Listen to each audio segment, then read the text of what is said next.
Hi everyone, I am प्रतिभा और आज के इस वीडियो में हम जानेंगे कि भारत में 1956 के बाद से लेकर अब तक कौन कौन से नए राज्य और केंद्र शासित प्रदेश बनाए गए। तो चलिए फिर स्टार्ट करते हैं। देखिए, 1956 में राज्य पुनर्गठन अधिनियम को लाया गया, जिसके अकॉर्डिंग भारत के दक्षिण के कुछ क्षेत्रों को मिलाकर केरल राज्य को बनाया गया कन्नड़ भाषा के आधार पर। और ऐसे ही हैदराबाद के तेलुगु भाषी क्षेत्रों को आंध्र प्रदेश में मिला दिया गया। इसके साथ साथ मध्य भारत, विंध्य प्रदेश और भोपाल को मिलाकर मध्य प्रदेश को बनाया गया। पूर्वी पंजाब और पटियाला को पंजाब में मिला दिया गया और अजमेर को राजस्थान में। और इसी तरह से और भी कई ऐसे राज्य थे जिनमें बदलाव किया गया। 1956 के बाद बने नए राज्यों में सबसे पहले नाम आता है गुजरात का। देखिए, 1960 में बम्बई को दो भागों में बांटा गया, क्योंकि यहाँ पर दो भाषा बोलने वाले लोग रहते थे, एक गुजराती और दूसरे मराठी।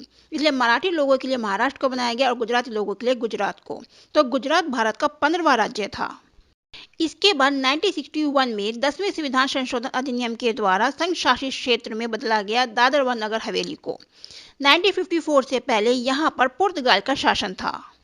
1962 में गोवा द्वीप को इन तीनों ही क्षेत्रों को पुलिस की कार्रवाई के द्वारा अधिकार में लिया गया और 12वें संविधान संशोधन अधिनियम के द्वारा इन्हें संघ शासित क्षेत्र बनाया गया। लेकिन 1987 में गोवा को पूर्ण राज्य का दर्जा मिला। अब बात करते हैं पुडुचेरी की। देखिए, पुडुचेरी पर फ्रांस का शासन था और 1954 में फ्रांस ने इसे भारत को दे दिया। फिर इसे 1962 में 14th संविधान संशोधन के माध्यम से केंद्र शासित प्रदेश बनाया गया। इसके बाद 1963 में नागालैंड का गठन हुआ और ये था हमारा 16वां राज्य। हरियाणा बना 17th स्टेट 1966 में और चंडीगढ़ बना केंद्र शासित प्रदेश। और देखिए, 1971 में संघ शासित क्षेत्र हिमाचल प्रदेश को पूर्ण राज्य का दर्जा मिला था और ये था हमारा 18वां राज्य। इसके बाद 1972 में मणिपुर बना हमारा 19वां राज्य, त्रिपुरा बना 20वां राज्य और मेघालय बना 21वां राज्य। यहाँ पर मणिपुर और त्रिपुरा केंद्र शासित क्षेत्र थे और मेघालय था उपराज्य। इन सभी को 1972 में पूर्ण राज्य का दर्जा मिल गया। अब जानेंगे कि सिक्किम कैसे बना भारत का हिस्सा। देखिए, सिक्किम में चोंग्याल का शासन था और जब ब्रिटिश शासन समाप्त हो गया तब भारत ने इसके रक्षा संबंधी, इसके विदेशी संबंधी और संचार से संबंधित सारा उत्तरदायित्व संभाल लिया।